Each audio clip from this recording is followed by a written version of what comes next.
그래서 수만 명의 사람들이 거리를 메우면서 도시배에 있는 황궁을 향해서 대규모 평화 행진을 벌이기 시작했습니다. 에바 씨, 이 행진에 어떤 사람들이 참여했나요? 이때 당시에 경기가 나빠지면서 억울하게 해고를 당하는 그런 사람들이 많았어요. 그래서 이때도 금속 기계 공장에서 노동자들이 이제 부당 해고를 당하면서 광장으로 나가기 시작했고, 거기에 추가로 이제 생활고에 시달린 시민들까지 다 합류를 하면서 황제를 만나러 간 사람들의 수가 거의 30만 명에 달하는 그런 상황이 이제 생겼습니다. 야, 그럼 교수님 이 30만 명에 달하는 이 백성들이 막 황궁으로 막 몰려들 때 이 황제 반응은 뭐 어떻게 대처를 하나요? 사실 이때 니콜라 2세가 황궁을 떠나게 되는데요. 떠나면서 시위를 진압하라고 명령을 내립니다. 그래서 이 무장한 황궁 경비대가 시위 행렬을 막아섰고요. 근데 백성들이 멈추지 않고 계속 궁으로 다가오니까 경비대가 드디어 총을 발포하기 시작을 했죠. 광장이 순식간에 붉은 피로 뒤덮였고요. 당시 정부가 발표한 사망자 수는 200명 정도였는데요. 하지만 학자들은 훨씬 더 많은 그 시민들이, 백성들이 사망했다고 평가를 합니다. 그러니까 평화 시위를 벌인 백성들을 어버이인 황제가 무력으로 짓밟은 셈이죠. 와. 피해 일요일 사건으로 백성들은, 또 시민들은 분노했고, 수도인 그 상트페테르부르크에서 시작된 시위가 러시아 전역으로 이제 확산되기 시작합니다. 니콜라스 2세는 억울하겠어요. 예. 나는 자식이라고 생각한 적이 없는데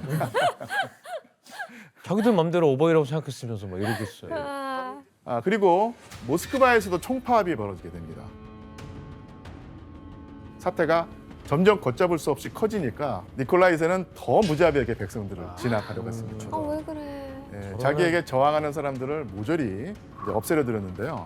하지만 그럴수록 저항은 더 커지죠. 예, 점점 더 거세집니다. 이 시기에 러시아 도시 곳곳은 그야말로 전쟁터를 방불케 하는 그런 현장이 되었고요. 1월 한 달 동안 러시아 전역에서 일어난 파업의 참가자가 약 44만 명에 이를 정도였다고 합니다. 진짜 안팎으로 너무 혼란스럽네요. 예, 피해 일요일 사건을 기점으로 러시아 그 백성들의 생각이 달라지기 시작했는데요.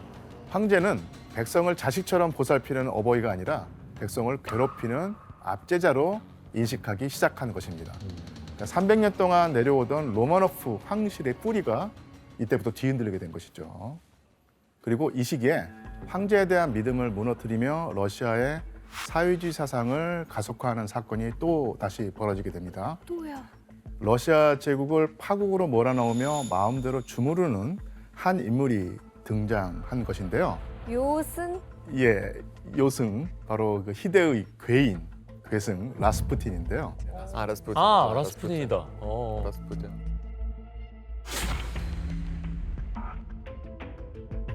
라스푸틴은 신의 계시를 받았다고 주장하는 이단 종파의 수도사였는데요.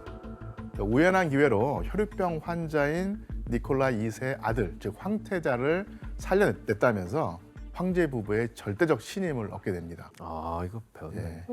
이후 라스푸틴을 성자라고 믿는 추종자들이 계속 늘어나기 시작을 했고요.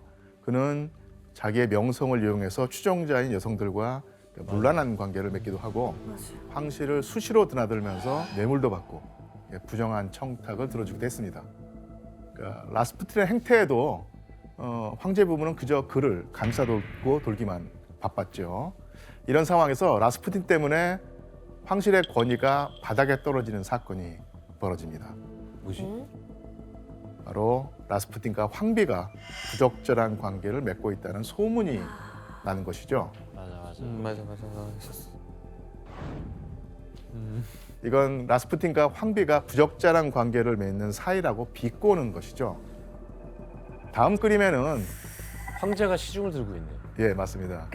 국정을 농단하는 라스푸틴과 그에게 휘둘리는 니콜라 2세가 시중드는 하인으로 그려져서 당시 여론의 분위기가 어땠는지 드러나고 있습니다. 진짜 장난 아니에요. 예, 그렇다면 과연 이 소문은 사실이었을까요? 네. 사실. 이런 말들이 괜히 나오지 않거든요. 아니 땡 굴뚝에 연기가 날 때가 있습니다. 아, 사실이 아니에요. 예, 사실은 아니었습니다. 아, 그래요? 예, 라스푸틴은 자기의 권력의 원천이 어딘지 너무너무 잘 알고 있거든요. 그래서 그런 부적절한 관계를 맺었다가는 당장 황제의 신입을 잃어버릴 위험이 있기 때문에 그것만큼은 하지 않았던 것이죠. 하지만 이미 러시아 황실에 실망한 사람들은 뭐 아니 땐 굴뚝에 연기할까 이렇게 생각하면서 소문을 믿어버렸습니다. 그만큼 황실과 정부의 권위가 땅에 떨어졌다는 것입니다.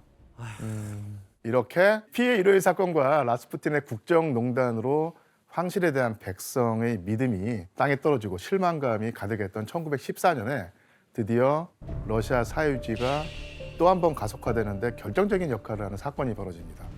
바로 세계 1차 대전? 1914년 제1차 세계대전이었습니다.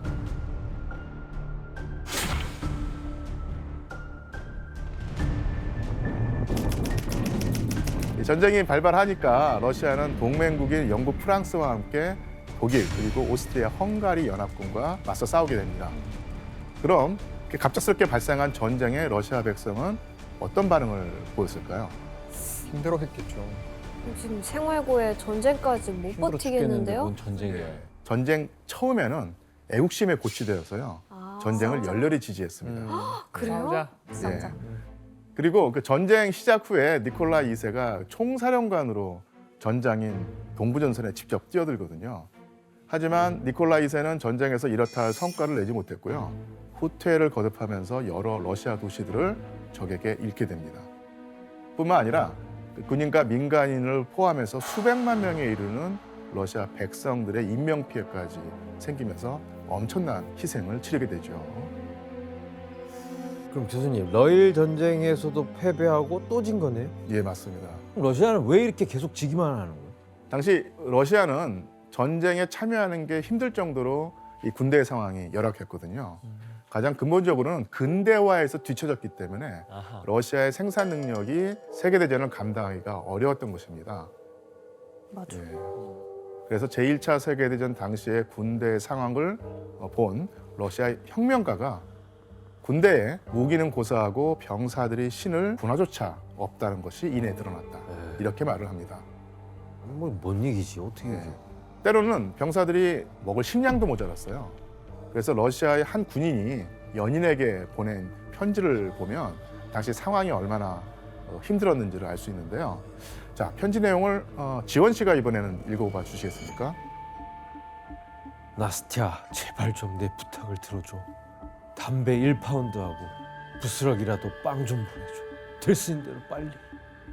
야, 부스러기를 달라는 거 아. 보니까 빵 부스러기도 못 먹는 상황. 배가 그냥 고르고 있나 봐요. 절박해요. 예.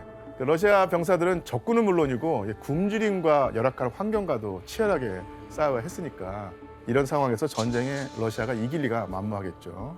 그러면은 교수님 일단 전쟁터에서 이 싸우고 있는 군인들한테도 식량을 지급이 못 될 정도면은 뭐 백성은 완전 뭐 더 힘들었겠네요. 예, 그러니까 전쟁에서 모든 물자를 다 전선으로 돌려야 되기 때문에 후방에 있는 민간인들은 엄청난 고통에 시달리는데요.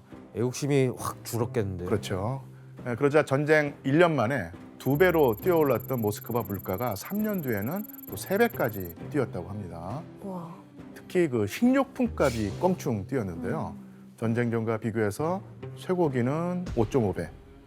그리고 러시아 사람들이 감자 없이 못 사는데요. 감자가 8배나 비싸졌다고 합니다. 와. 아, 어떻게 사 먹어? 예, 그리고 통식빵 하나, 바돈이라고 하는데 이것을 보통 60코페이카에 팔았었는데 당시 노동자의 하루 임금이 50코페이카였거든요. 그러니까 하루를 종일 일해도 빵 한 덩어리를 사지 못할 정도로 물가가 크게 뛰어올랐던 셈이죠. 어머, 말도 안 돼.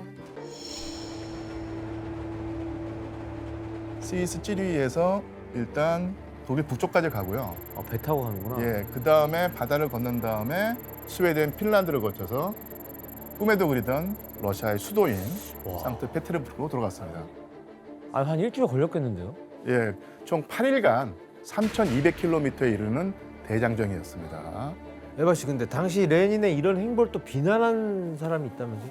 네, 아무래도 그래서 레닌은 러시아가 전쟁에 참전하는데 반대를 하는 그런 태도였고 당시 러시아는 이 연합국인 영국과 함께 전쟁 중이었잖아요. 네. 그래서 영국의 총리인 처칠이 좀 반대를 하게 됩니다. 그래서 독일이 마치 전염병균을 나르듯이 이 레닌을 밀봉된 그 열차에 실어서 러시아로 옮겼다 이런 식으로 맹비난을 했었죠. 야. 이렇게 러시아에 무사히 도착한 레닌은 수많은 사람들의 환호를 받았습니다. 아니 환영도 받아? 사람들이 환영하고 있네. 시베리아에 유영당한 이후 무려 10년 만에 러시아에 돌아올 수 있었던 레닌은 10년 만에. 자기의 이름을 외치는 인파 앞에서 자기의 각오를 전했습니다. 사랑하는 동지들, 머지않아 유럽 자본주의는 무너질 것입니다. 러시아 혁명은 그 시작입니다.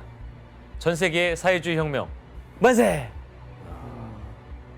자, 이렇게 레닌은 강력한 혁명의 의지를 비치면서 맨셰비키와 임시정부에 대항해서 자신을 지지하는 볼셰비키 혁명의 구심점 역할을 자처합니다.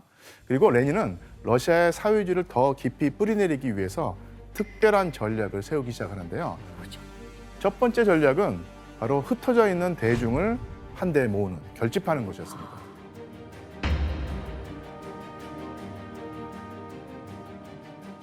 자, 이를 위해서 레닌은 러시아 사람들이 지금 가장 원하는 것이 무엇인지를 파악하죠. 배고픔. 휴전. 예, 바로 토지, 평화, 빵이었습니다. 예. 이게 바로 어떤 의미였을까요? 그거 걱정 없이 살게 해주겠다. 그러니까 볼셰비키는 농민에게는 토지를 분배하고 전쟁에 나가 있는 병사들에게는 평화를 가져다주고 노동자들에게는 생계를 보장한다는 강령을 내세우고요. 그것이 바로 토지, 평화, 빵이었던 것이죠. 예, 토지 분배의 미적지근하고 전쟁 종교를 자꾸 미루는 맨셰비키와는 다르게 확연하게 대비되는 아주 확실한 강령과 구호였습니다. 그럼 약간 미적지근했던 이 맨시비키에 비해서 레닌의 이런 공약들이 엄청난 환영을 받았겠네요. 그렇죠. 토지, 평화, 빵이라는 슬로건은 농민과 병사, 노동자 모두의 지지를 받으면서 강력하고도 광범위한 호응을 일으켰습니다.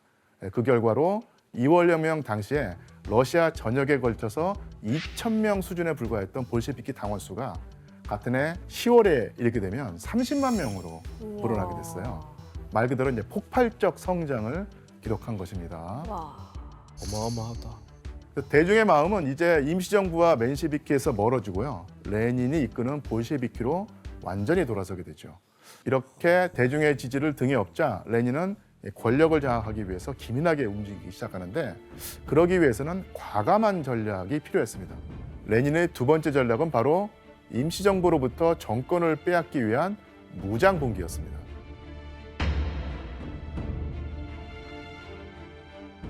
그렇다면 무장봉기를 일으킨다고 하는 계획을 들은 사람들의 반응이 어땠을까요? 얘도? 이러는 거 아니야?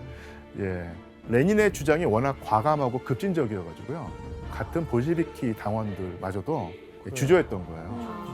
자, 이때 레닌이 한 말이 있습니다. 자, 규현 씨가 한번 읽어봐 주시겠습니까? 볼셰비키에 대한 공식적인 다수 지지자를 기다리는 것은 순진한 일이 될 것이다. 어떠한 혁명도 그것을 기다리지는 않는다.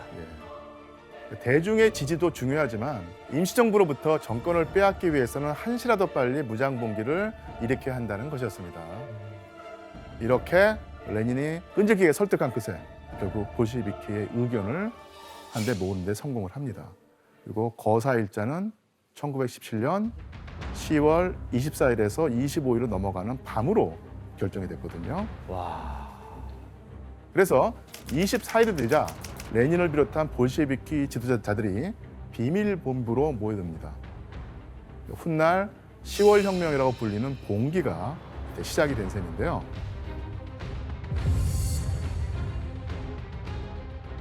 거사가 시작되기 전에 볼셰비키 본부에서는 수도 상트페테르부르크의 지도가 펼쳐지고요. 주요 공격 지점 그리고 점령 지점을 그리면서 전략을 세웁니다. 당시 레닌은 혁명을 성공하게 만들 계획을 전달했는데요. 레닌은 전화를 교환해서 연결해주는 전화교환구, 그리고 통신을 관장하는 전신구, 그리고 기차역과 교량을 점령한 뒤에 목숨을 걸고라도 지켜내야 한다고 생각을 했습니다. 통신 차단. 교통수단도 교통 끊어버리고. 끊어버리고. 예. 그러니까 지금은 당연하게 생각되는 전략이지만 20세기 초까지만 하더라도 다른 혁명가들은 미처 생각해내지 못했던 무장봉기 전술이라고 할 수 있습니다. 슬슬 생각 많이 해왔네. 예. 자, 1917년 10월 25일 새벽 2시 마침내 수도 상트페테르부르크에서 볼셰비키가 이끄는 병사들이 도시의 신경중추라고 할 수 있는 전화교향국, 전신국, 기차역, 교량을 장악하기 위해서 움직이기 시작했습니다. 자, 그럼 교수님 이제 무장 봉기가 본격적으로 시작됐으니까 뭐 도시가 거의 뭐 쑥대밭이 됐겠는데요? 예. 그런데 예상과 달리 무장 봉기가 일어난 동안 도시가 너무 고요했어요. 다 도망갔나? 왜 그랬을까요? 다들 자고 있었나? 자고 있긴 했지만 그러니까 기차역과 교량 전화 교향국을 점령할 때 저항하는 사람이 없었어. 거의 없었던 겁니다. 그렇죠. 아, 예. 당시 수도 인근 지역의 기차역을 점령할 때 어떤 그 기차역 직원이 그 볼셰비키한테 다가와서 한 말이 있는데 지원 씨가 한번 읽어봐 주시겠어요? 방금 강에 도개교를 올리라는 명령이 담긴 공식 전보를 받았으나 저는 그것을 따르지 않았습니다.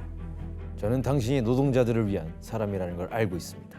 나중에 제가 매달려서라도 다리를 건너게 해드리겠습니다. 와. 야, 맹신자네. 등을 거의. 밟고 가서. 그러니까 직원의 말에서 유추할 수 있듯이 임시정부와 멘셰비키의 인기가 너무 없었던 거예요. 이미 많은 시민이 레닌이 이끄는 볼시비키로 넘어간 상태였고요. 아. 그래서 멘셰비키와 임시정부의 본부였던 겨울궁전을 포위한 뒤에 임시정부의 항복을 이끌어냅니다. 일리아 씨, 당시 무장 봉기 일어날 때 사람들은 반응이 어땠어요? 그 당시는 이제 너무나도 조용하게 진행되기 때문에 이제 사람들은 거의 이 무정비가 일어나는 것 자체를 모르고 있었다고 얘기를 해요. 그래서 뭐 전철이나 뭐 영화관 같은 경우는 이제 정상적으로 운영하고 있었고요. 영화를 보러 갔다고요? 네. 그러니까 그 정도의 평화로운 그런 삶을 계속 영위하고 있었고 또 볼셰비키가 이제 겨울 궁전을 점령할 때 겨울 궁전의 경비병들이 이미 굶주림에 시달려서 집으로 가고 없었다고 이제 얘기를 했었어요. 그래서 별다른 총성 없어서 사람들은 다음 날이 이제 되고 나서 볼시비키의 혁명이 성공했다는 소식을 알게 되었죠. 와. 그럼 우리가 생각하는 혁명이랑 많이 다르네요. 많이 다르죠. 유혈 사태 네. 있고 이런 게 아니었네요. 그러네. 예, 그쵸. 혁명이 끝난 1917년 10월 25일 아침에 볼셰비키 혁명이 성공했음을 먼저 알린 것은 임시정부는 전복되었다. 노동자, 병사, 농민의 혁명 만세라고 적힌 포스터였습니다. 심지어 2월 혁명 때에는 사상자가 1,300명이 나왔었는데요. 이 10월 무장봉기 때는 사망자가 6명, 부상자는 50명 뿐이었다고 그래요. 대단하다. 레닌은 마침내 임시정부를 뒤엎고 볼셰비키를 이끌어서 세계 최초의 사회주의 혁명인 10월 혁명을 성공리에 마칩니다. 성공한 뒤 러시아는 그럼 어떻게 변하나요? 예, 10월 혁명 이후에 러시아는 180도로 변해버렸습니다. 우선 가장 먼저 모든 권력은 전면적이고 독점적으로 노동대중과 노동자, 병사, 농민 대표 소비에트에 속한다. 이런 점을 강조했죠. 그렇다면 여기서 말하는 소비에트가 무엇을 뜻하는 것일까요? 소비에트? 사회주의 국가? 예, 소비에트는 러시아로 평의회를 말합니다.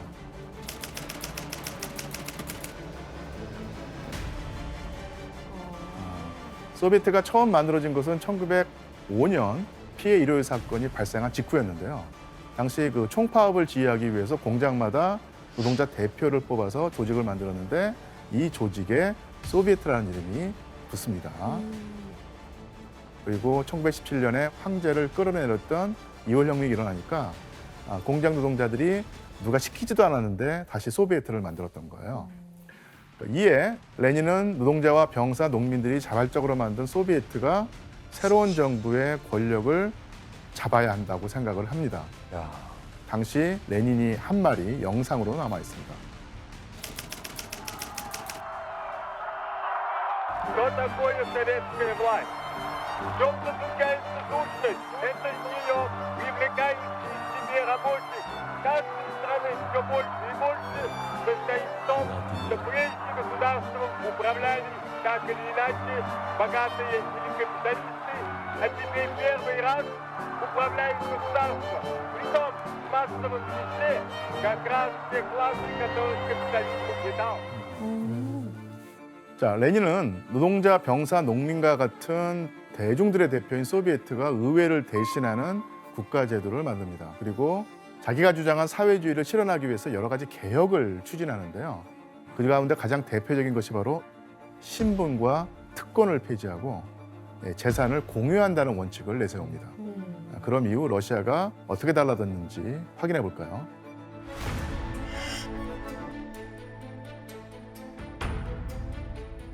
이게 뭐지? 예, 보수하는 거 아니에요? 뭐지? 치우는 거지? 예 맞습니다. 눈을 치우는 사람들이 이 과거의 특권 계급이었어요. 혁명 정부는 세상이 달라졌다는 것을 알리려고 일부러 과거의 특권층이었던 사람들에게 거리에 눈을 치우게 만듭니다. 부르주아한테 치우게 한 거예요? 그렇습니다. 예. 진짜 세상이 완전 달라졌네. 예. 다음 사진을 볼까요? 응? 뭐 하는 거지? 계급장 떼는 것 같은데. 예, 교육자 한다는 거.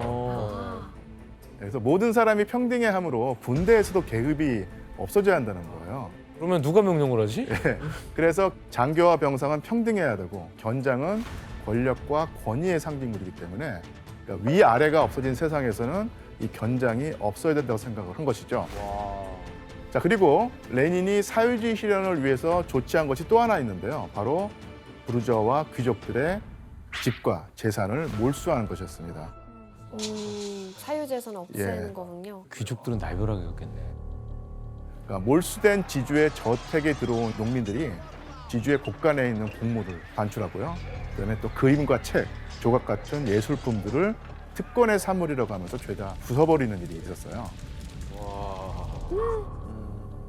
그래서 근데 하루아침에 이게 세상이 완전 뒤바뀌면서 이 예. 특권층들은 진짜 완전 날벼락 맞은 것처럼 적응하기 힘들었겠어요. 예, 재산을 몰수당하고 이제 빈 털터리가 된 귀족과 부르주아즈는 생존을 위해서 이제 발버둥쳐야 했는데요. 당시 러시아의 한 귀족은 이 다이아몬드 브로치를 내어주고요. 밀가루 한 포대를 얻을 수 있었다고 그래요. 와. 이런 변화를 견디지 못한 사람들이 해외로 이제 도주하기도 하는데 1920년대 초에 베를린, 파리는 러시아의 몰락 귀족들과 부르주아들이 무려 200만 명 가까이 모여들었다고 합니다. 우와.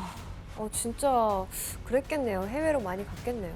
일리아 씨, 그 당시 러시아에서는 또 어떤 것들이 많이 변화가 됐나요? 일단 신분제가 폐지가 됐잖아요. 그러면 호칭이 통일됐어요. 러시아어로 나바리시라고 얘기를 하는데 한국말로 번역하면 뭐 공지, 동무 이런 호칭을 다 통일해서 다 서로 이렇게 부르기 시작했죠. 에바 씨, 이 당시를 배경으로 한 작품이 또 있다고요? 네, 그때 당시에 이제 닥터 지바고라는 소설이 나왔는데 아. 아마 들어보셨을 네, 수도 네. 있을 것 같아요. 뮤지컬로도 나오고 뭐 영화로도 나오는 지바고. 그런 작품이었고, 네. 닥터 지바고가 이제 파스테르나크라는 소설가가 쓴 작품인데 이때 당시에 딱 러시아의 어떤 격동기 시기를 귀족으로 태어났지만 나중에 그 제1차 세계대전의 군의관으로 또 참전을 한 유리 지바고의 인생을 담고 있는 그런 작품이에요. 교수님, 레닌이 혁명 때 중요하게 내세운 게 전쟁을 빨리 끝내는 거였잖아요. 그렇죠. 그래서 뭐 전쟁이 어떻게 됐나요? 끝냈나요? 그 레닌은 그 맨셰비키가 전쟁을 지속하자고 하다가 완전히 인기를 잃어버린 것을 봤는데 달리 행동할 수 없었겠죠. 약속대로 더 이상 전쟁에 참전하지 않기로 결정을 합니다. 야, 조금만 있으면 끝날 텐데. 예, 그리고 10월 혁명이 일어난 다음 해인 1918년 3월에 전쟁에서 빠져나가기 위한 조건으로 독일을 비롯한 적국과 강화 조약을 맺기로 하는데요. 이게 바로 브레스트 리토프스크 강화 조약입니다.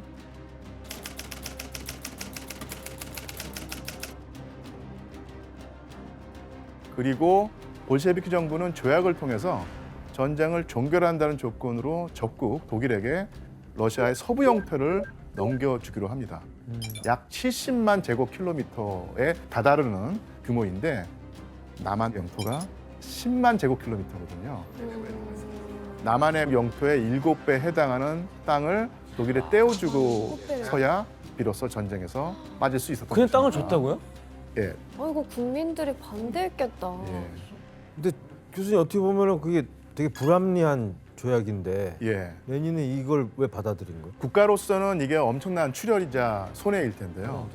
대중들이 워낙 전쟁에 그 신물을 내고 지긋지긋하니까 거의 항복 선언인데. 예. 그래서 전쟁을 종식한다는 것이 레닌이 대중의 마음을 얻기 위해서 실시했던 정책 중에 하나였습니다. 그래서 레닌은 대중의 지지를 얻고 정권을 지키기 위해서는 적국 독일이 내미는 불합리한 조건을 받아들일 수밖에 없다고 판단을 했던 것이죠. 볼셰비키 정부는 전쟁에서 철수하고 또 개혁을 추진하면서 자기들이 표방한 사회주의 국가를 실현하려고 애를 썼습니다.